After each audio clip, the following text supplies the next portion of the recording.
Hello, everyone, and welcome to the Abel Contemporary Gallery. I'm Theresa Abel, and I am pleased to be joined here today with Kelli Hoppmann, who is an artist that I have a two-person show up in the gallery right now with, and John Brogan, who is a wonderful art collector. And the three of us are going to have a casual but interesting conversation about this show, making art, wherever the conversation leads. Great. So, welcome.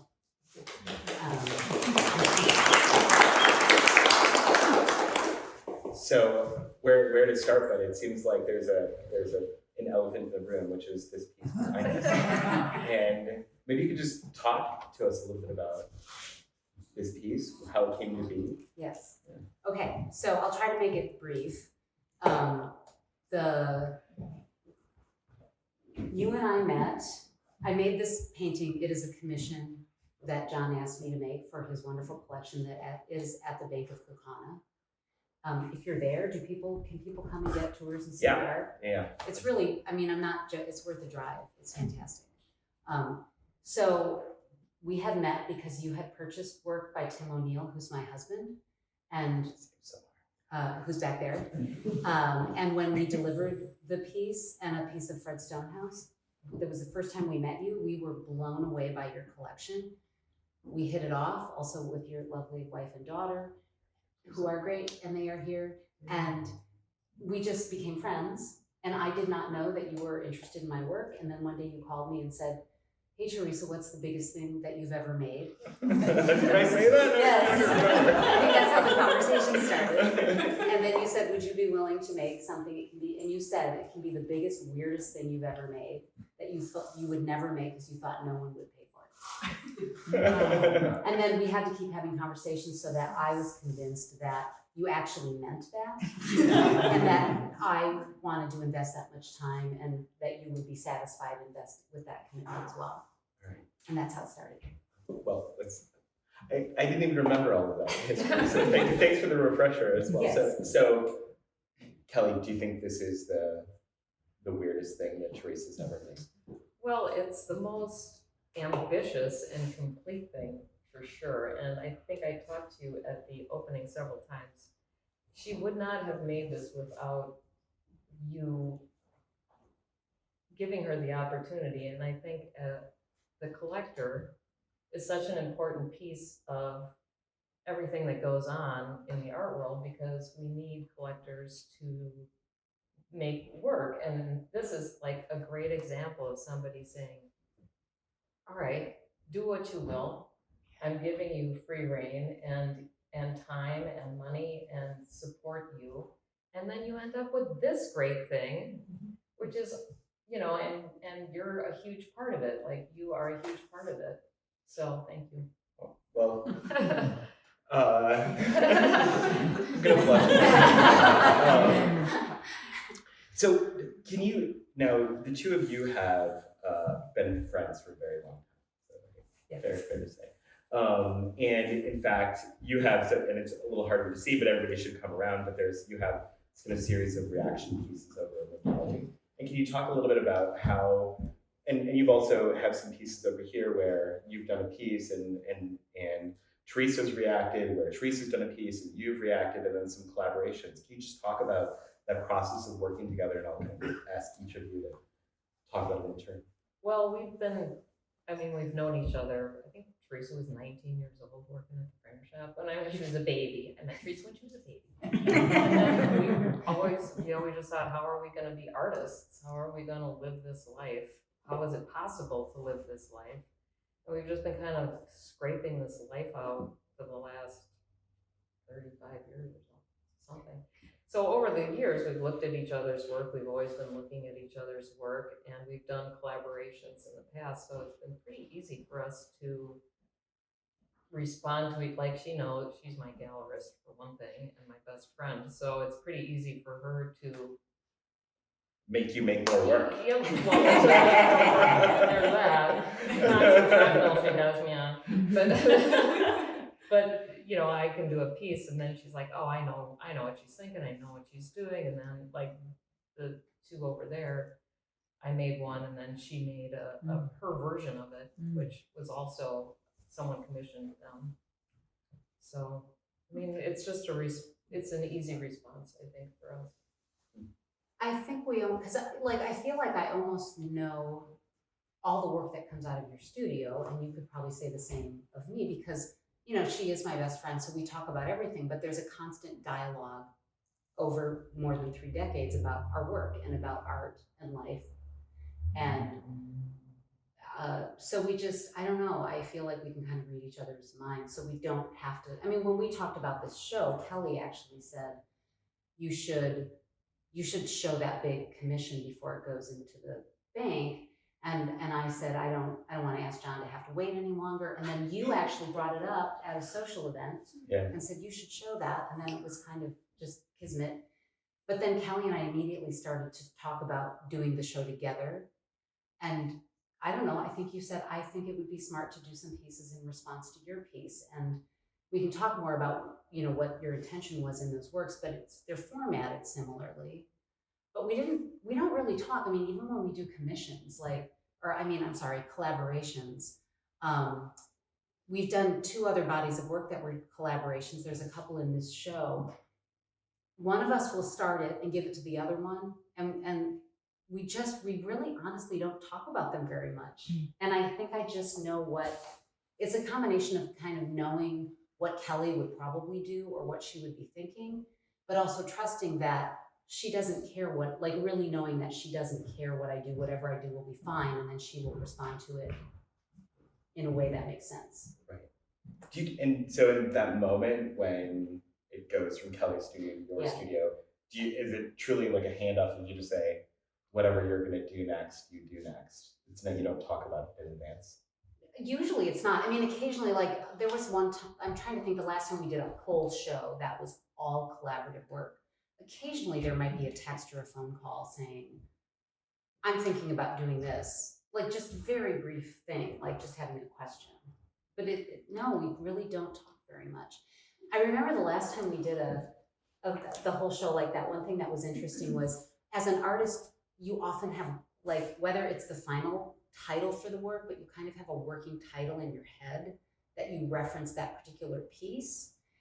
And we never talked about it until the show was being hung. And then I was like, well, and we had to title them. And we both had working titles, but they were very different. and then we were even seeing really different things in the paintings, but somehow they held together really well. It was interesting. Like I remember one, I was like, well, that's a rosary. And you were like, no, it's not. It's a pearl necklace. And then you understand, like I was raised in a really strict Catholic family, and she was raised by atheists. So this is what happens then in each of those circumstances. Can you talk a little bit about, or actually here, I'm going to switch over here first and say, can you talk a little bit about the Kingfishers collaboration and sort of how that process unfolded, and that was also a commission? Yeah, our friend collector we know called me and said, I want you to paint a pic. I mean, he had very specific ideas about what he wanted. It was 3 by 5 feet. It was the single figure. It had red hair with hairballs. It had he was that specific. Yeah, I mean, he was extremely specific. He wanted a color palette. It was so I've done a lot of commissions, and I'm pretty good at figuring out what it is about my work that people like, and then incorporating whatever those aspects are into it. So he was pretty, and then I drew and drew and drew and until he said, okay. And then I painted it, and then we thought it would be nice to have Theresa's response to it. And then he's all excited. Okay, I want that one too. All right, now, Theresa. I think I was a little less like, well, you had already worked it out, and so I mean, I'd worked. Because there were some things that I just sort of disregarded. But I did say to him, I said, I am going to make the painting. I mean, Kelli had figured out so much of it already and gone through that process. I will give her a lot of credit. But I said, I'm also going to take your ideas and I'm going to make the painting. And if you decide you don't want it, you don't have to buy it. But you will, so think of it like that. And then you can have first choice. And he wanted it, which is good. But now they're a pair. Yeah, can you speak to so that's actually one process of commissioning a work, and can you speak to, I guess, our process was quite a bit different. Right. Well, and that's you and I were talking on Friday night, and I said, I mean, I think that you're sort of unusual, and you don't realize that you're unusual. What are you calling me unusual for all these people? As a collector and commissioning work, and not that I'm not saying it's all not wrong or right, but I mean, a lot of collectors. The truth is, as a gallerist and an artist, I think what I've learned, and maybe more as a gallerist, a lot of times if you let the artist do their thing, you end up with the best thing. And so a lot of collectors will get on the list to preview the work and then pick things first, and then they get the best piece like that because it's the work that the artist made and they were passionate about it. And sometimes if you give too many restrictions and requirements to the artist, it ends up getting sort of watered down. But most people, I think they can't help themselves. They want to insert themselves in the process. And I understand it comes from a good place, and sometimes maybe they're very happy, hopefully they're very happy with the thing, but it was very unusual, and I think that's why at first, I don't know if you could tell, but I just kept thinking, does he really need You were very nervous. You were very nervous. Because you kept saying, do whatever you want, and I did a scale drawing, and I said, well, I'm going to do this painting, and it's about this. Because you were like, think about what you want to do. And so once I had the idea, it's about this girl who was raised Catholic and she leaves the church and then she becomes an artist, and then she realizes that art is just a different form of religion in some ways. And you were Wait, like, that's what it's about? wait, no, I don't want it. What? And I remember, because there's these heads in the rocks there, and I remember actually talking to you once, and I said, I'm thinking about doing these heads. They don't quite look severed, but they might look severed. Is that okay? And you said something like, I keep telling you, do whatever you want. And also don't tell me stuff like this. But then I can just be like, if the board ever says anything, I can just go, yeah, whatever. I didn't know what she was saying. I was actually cranky when I saw the detail, the far out post on Instagram. I was like, I don't want to see it. I don't want to see it. Right. Before Yeah, you're like, spoiler. Why did you don't spoil these, because I wanted to see it in person the first time. So anyway, I think it's brave, and I think that it's wise to say like, hey, I want to work from you, and then step back and really, trust the artist to do their best thing.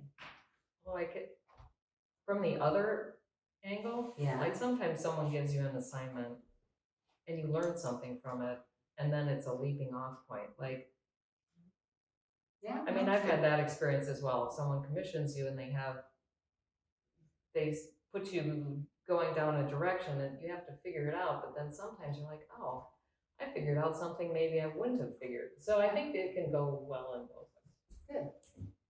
That's great.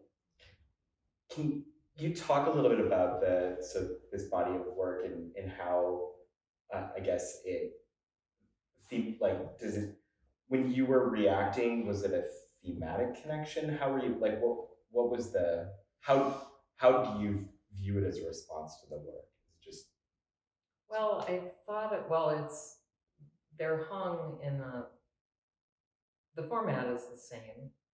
And Theresa my response was the themes that I've been interested in my whole life, and the personal stories that relate to the themes that I've been interested in my whole. So in a way, but that's what we always do.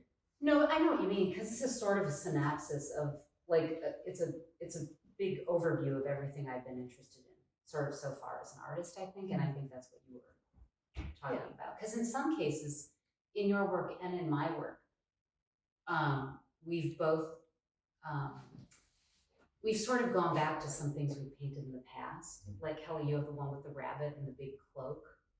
And that's something you painted that sort of device years ago. It was a body of work. Or there's things that you're doing that it's not like it's greatest hits, but it's, you know what I mean. Yeah.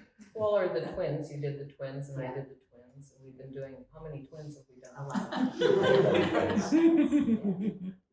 Kelli gave me a daguerreotype of these two sisters. I don't, from when it would have been 1800s or something. And their hands are in this really unusual way. They're holding hands, but in a really kind of, for no reason, complicated manner. And I painted a painting based on that. And then we've just sort of riffed on it for decades. So she has a little piece that's too, and the hands are always doing the same thing. And mine is, yeah. And like, how do you think about those stories unfolding over? I mean, because they're both reacting to each other, but they're also unfolding over this really long period of time. And do they take on different meaning over time? Probably. Yeah, I mean, I think it's like if you read a book when you're It's funny, 20, I was just thinking the same thing. and then you read a book when you're 60, that's Yeah. a different book. If it's a good book, Yeah. bad book, probably the same book. But I mean, if it really, like sometimes you look at things when because you're seeing through different eyes and from different experience. So hopefully. Yeah, it's like when when you read Catcher in the Rye and you're in high school, you're like, yeah, you're Let's burn it down. yeah. And then later you're like, you read it as an adult and you're like, somebody help this poor child.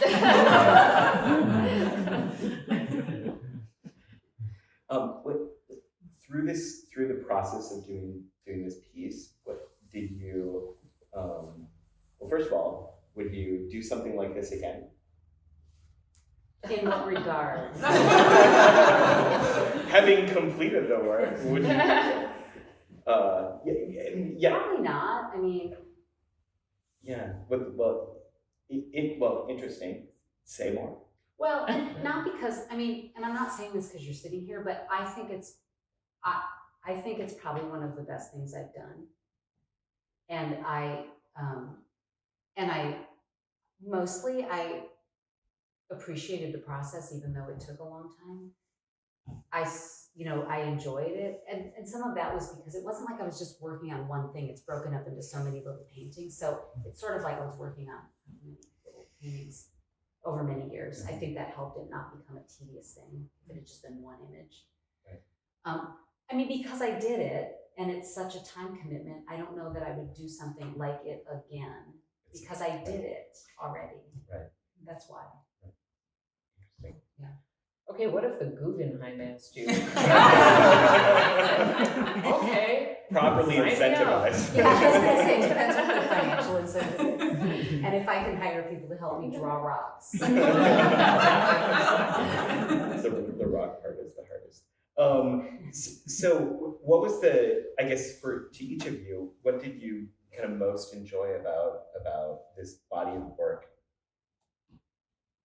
Well, I think it's just made me think about our friendship over the amount of time, like the life we were out for drinks the other night, and just the luckiness that we've had to live this art life is kind of, it's a blessing to have somehow made it through and been able to live this life that we've led and have together. So I guess that was my favorite part. I would not disagree. Yeah. No, it is. I mean, we worked hard, but I think both of us kind of grew up in these working class families, and there was some financial struggle. So the fact that we were able to keep doing it, and I don't know, I feel really lucky too that we sell our work and people support us. It's pretty great.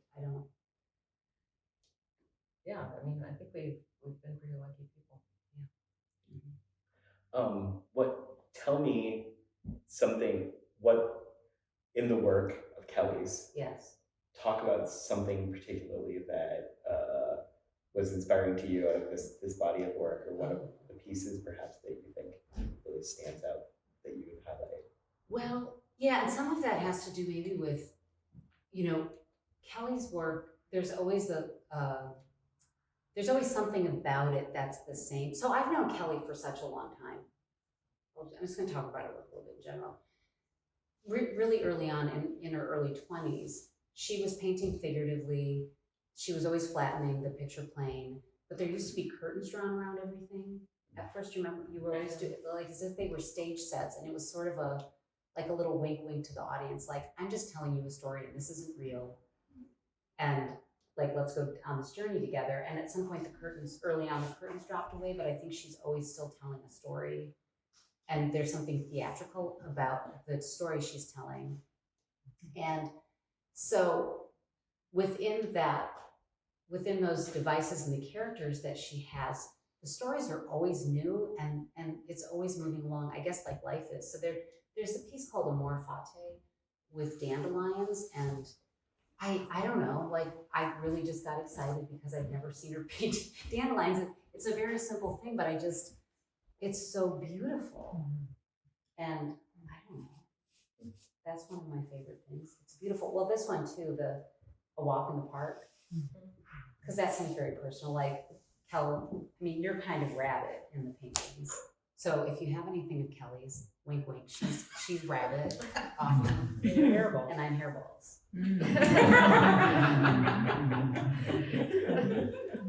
Which, that. So there we are walking in the park, and that's her little dog Lulu. Yeah, that is mine. And it's their journey in life. So Kelli, same about Theresa. Was there a particular panel from this piece or from one of the other works? Well, okay, this just makes me so excited. I am such a big fan of this thing.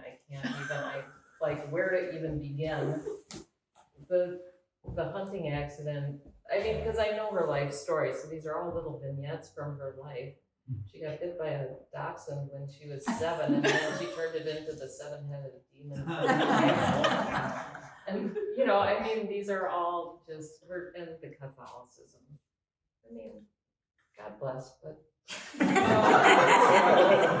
I don't really understand because I didn't have that struggle, but, I mean, they're all, and purgatory, it's always purgatory.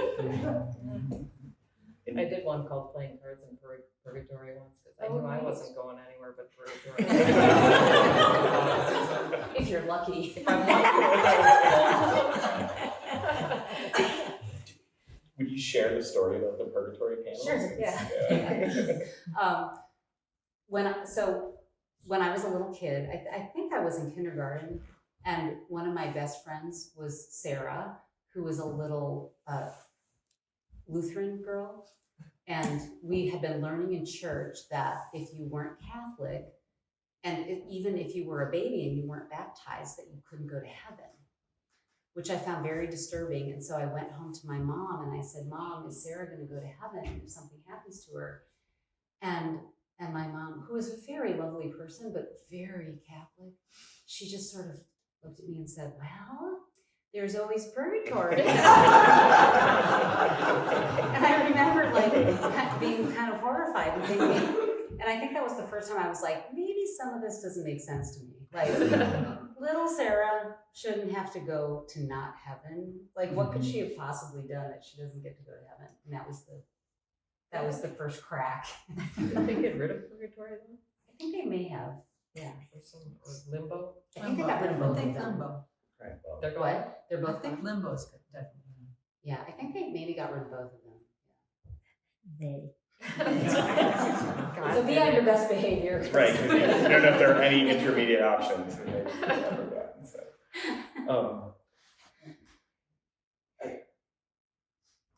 I guess, tell me, I'm particularly, the last panel of this piece is, I think, pretty exceptional.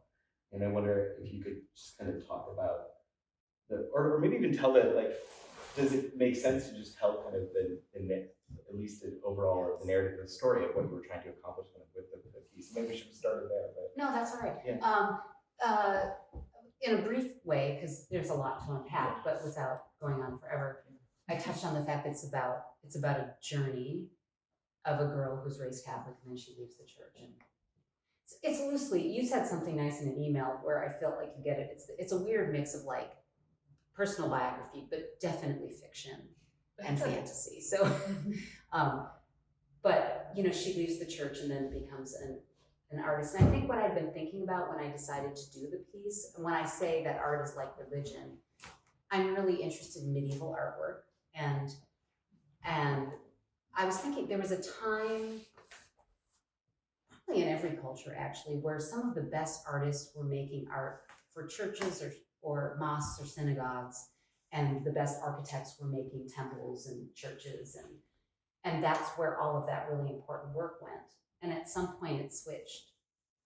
And now the biggest supporters of the arts are like what we consider the best art goes to museums. The best architects make museums. And we treat those places like they're sacred, right? You go in, people feel like they should be a little quiet, a little referential. There's guards there. There's a whole slew of people making sure that Picasso or Jackson Pollock's paint doesn't fall off. And it's very much, we treat them like sacred objects, and we talk about them almost like they're sainted. So that's was sort of what the overarching theme was about. And then it's also life to death. So, again, like these are stories from my life. That's my mom, being born, my childhood accident.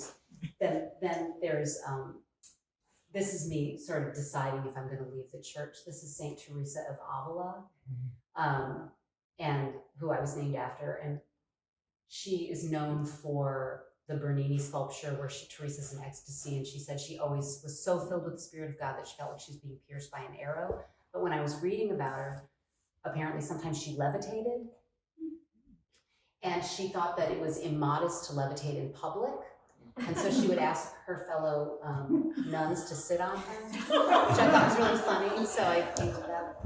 And then here is Theresa is painted boiling in oil, so it was sort of like, well, you could be a saint, and then you could be martyred, and that would be kind of awful, or you could become a nun, and you could be in the choir of virgins, and that didn't seem like much fun. So that's what those are about. And this is Saint Francis of Assisi, and then this is taken from a Francis Bacon self-portrait, and the little square is gold leaf. So this is my new Saint Francis when I've left, and then in the story of my life, the figure in green is my husband Tim. And this is based on a Giotto painting, The Meeting at the Golden Gate. And I just always loved the way if you look at that painting, their faces are sort of smushed together in this really, I don't know, it's just a great image. And this is Teresa sort of saying like, no, I'm gonna leave the church. These men just sort of represent the church. And that's the Guggenheim, which is our new chapel. And I realized the yellow building is the Tower of Babel. And I realized that it seems like the Guggenheim is an inverted Tower of Babel. So I thought that was cool. In a lot of medieval paintings, there is a patron panel. So I surprised you. So that is based on another Giotto painting where he painted in the Scrivini Chapel in Padua, where he painted Scrivini in the painting. So that's John. We know about Purgatory because I talked about that. Demoiselles d'Avignon is probably one of the most iconic paintings. So that's the Picasso painting. St. George and the Dragon is just a lovely, fanciful painting that I've painted over and over. The Twins represents my career with Kel. And then It's a Life to Death. So she has to die because we all die. So that reclining figure is sort of based a little bit on Death of the Virgin paintings. And the stack of bodies, I have done a whole series of things. It's just about how we all, like our histories are all built on top of one another. And then I really, at the end, I thought about what is heaven? Like if in religion, the end is heaven or hell, what is that for an artist? And so I talked to a lot of artist friends and I said, what's heaven like? What do you really want to be doing? And everyone just wanted to be in their studio. So that's why she's in her studio. And then at the end, it seemed perfect that she would just sort of dissolve into the universe. And it just, and I did that at the end, and it just coincidentally worked that her dress happened to be this black dress with these flames because it was easy to make it dissolve into stars. Yes.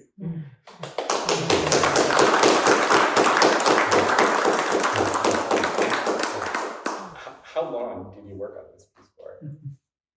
About 5 years. My husband's back there. I knew we had talked originally, I knew it would take about 3 years. Right after we talked about this, it wasn't just COVID, but we had to move the gallery. So the gallery is located in Pale Light, and then we had to move here and renovate this tobacco warehouse and then move the whole gallery. And then there was COVID, and you were very patient. So it took 5 years. worth every minute. Yeah. Worth every minute. Yeah. So, Kelli, I don't know if you can talk a little bit about kind of your panels as well, and maybe tell us the stories of the narratives of what's going on in there. Well, I mean, as Theresa is, like, my philosophy that I've been interested in lately is Stoicism, which isn't very interesting to people because it's Said just like a Stoic. But amor fati is a Stoic principle, which is love your fate, and I think a lot about fate, and because we all are fated, like just you're born to certain people and you're fated to in a place, and so I thought dandelions, like you gotta love, somebody's gonna be the dandelion.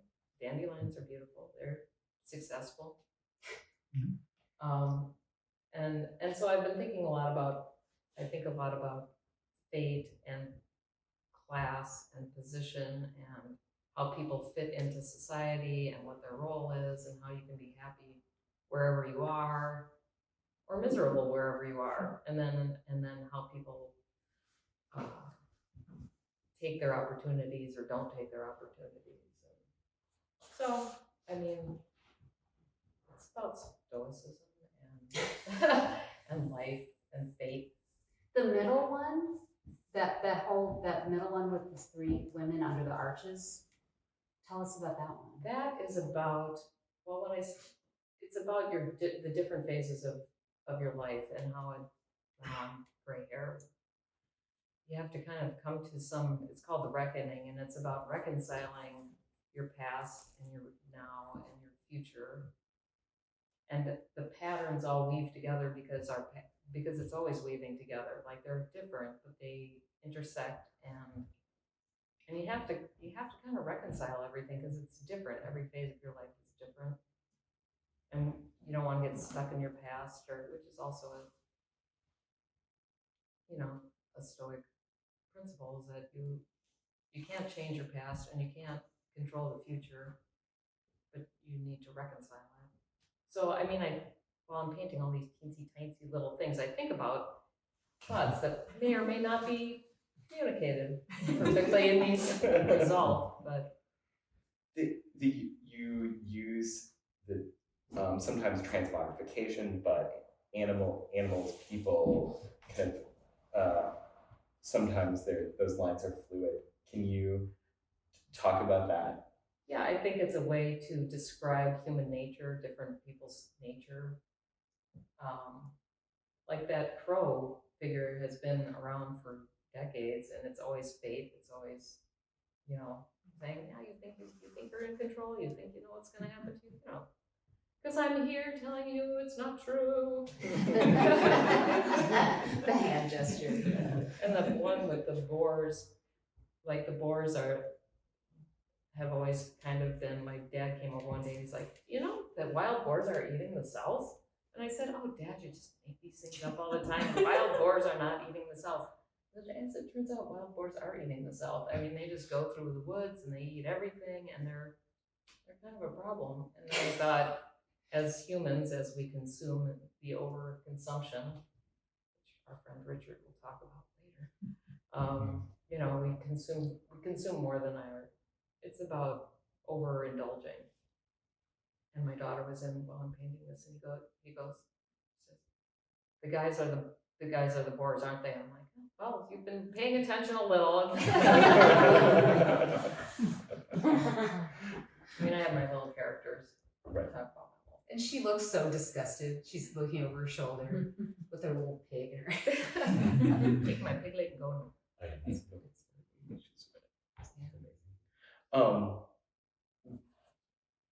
I guess what would you where would you go next? Oh, after this painting? Yeah.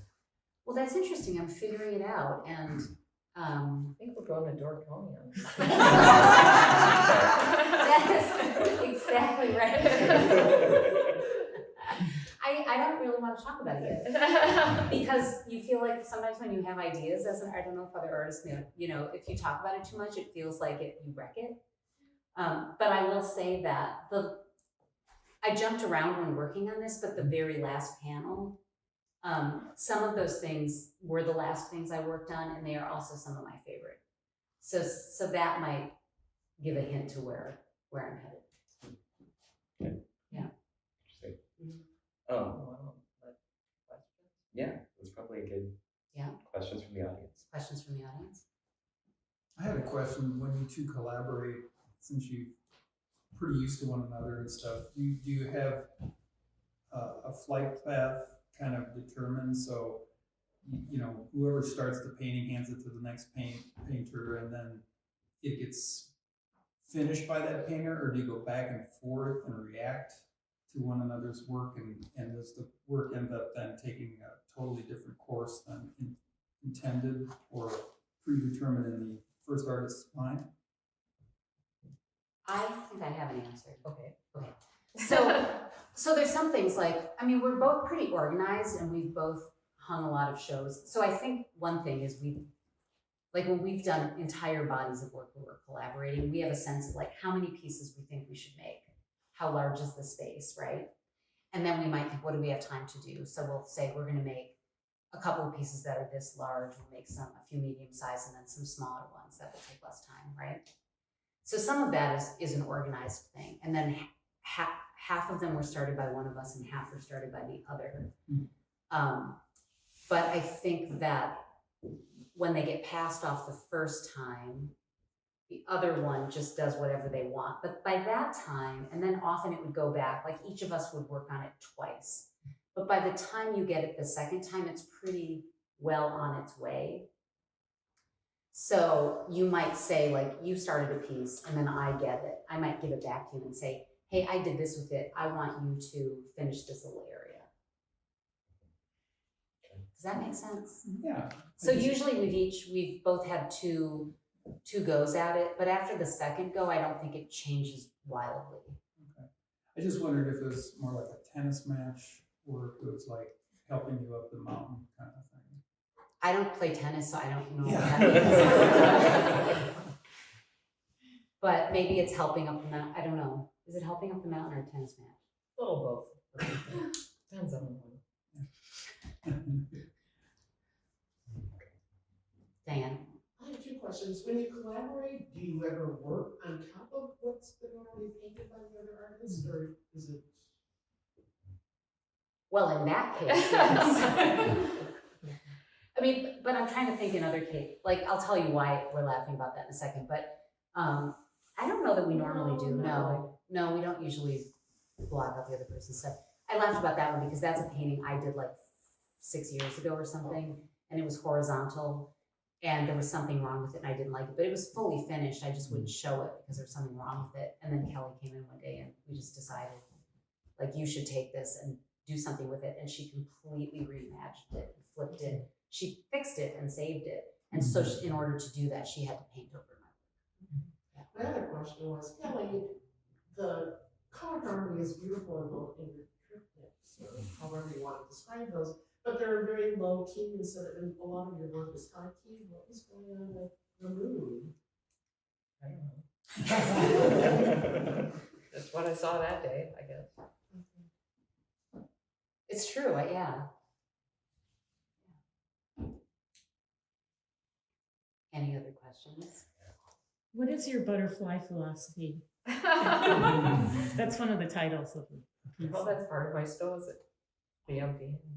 I don't know. Like that figure, I did a painting a long time ago called The Stoic, which I wasn't paying any attention to Stoicism particularly, but the Stoic became One of your characters. became one of my characters. And then I thought, well, maybe I should read a little. Marcus Aurelius, who was that? Oh, he wrote this book of meditations. Yeah, interesting. But that was one of my Stoics. Mm-hmm. And the butterfly. So this painting was commissioned 5 years ago, or it took 5 years. At what point was Kelli brought in the process? Oh. When did we start talking about this show? Maybe a year ago? Yeah, a year and a half ago. Which means Kelli made all these all 4 paintings in like a year. It's kind of crazy. About a year and a half. Year and a half. It took a while. Kelli, do you completely draw out your paintings before you start painting them, or do they maybe just the characters and the patterning and the flowers and the evolve as you're painting, or do you have to have it all worked out before you start painting? I make a map. I make a pretty careful compositional map.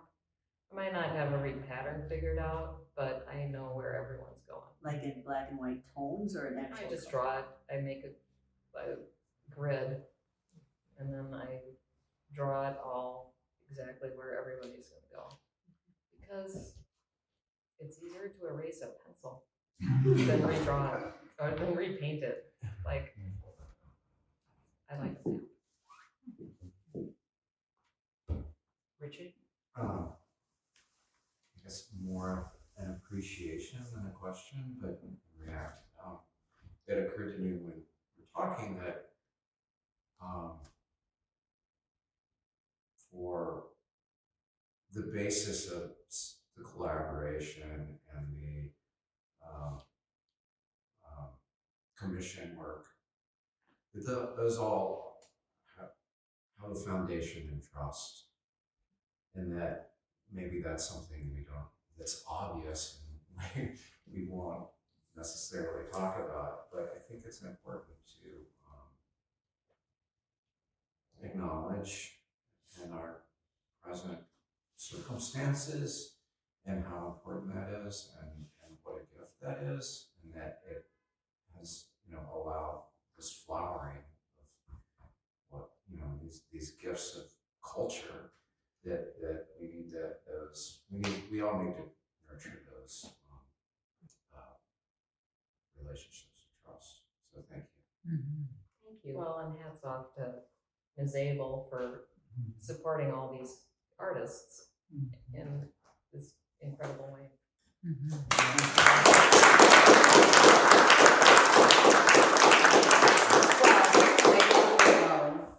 I have my husband and a fantastic staff. So.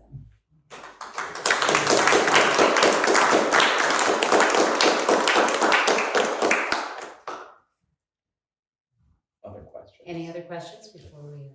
I'm curious about when you were installing the show, how you picked up the work that wasn't by the two of you that you included in the space? Like, did you? Oh, the objects. Yeah, Oh, like that was just me you picking just, things aesthetically. and did they have connections to what you put on the wall, or do you just?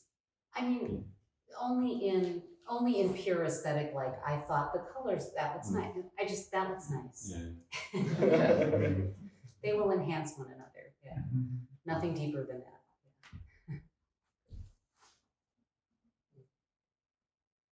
Well, thank you everyone for coming, and please hang around and look at the show and chat with us if you want to. And the show is up through the end of the year. There are 2 other really excellent shows in the gallery right now. In gallery number 5, Richard Jones has a show called Storm Windows, and he and I are going to have a conversation in a couple of weeks. It's really great. Walk inside the little building in there. It's completely worth it. And then there's a show of cups, ceramic cups, by really some of the most phenomenal ceramicists from across the United States. So, and thank you too. Thank you. Yeah.